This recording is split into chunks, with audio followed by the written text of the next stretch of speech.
So the fact that I can be unapologetically really kind of like ruthless being Tūoi, because there's one thing being Māori, we've already been Māori. We've been Māori since we were born.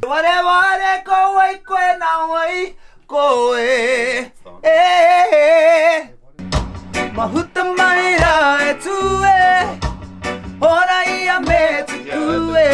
Okay, let's go before I forget it. Ooh yeah, mahuta mai ra e tue, ora ia me te tue. Tere o Māori ki te ao, he whakanoa. Te pōmata, te pīkomata, tama tū, tama, tama, tama.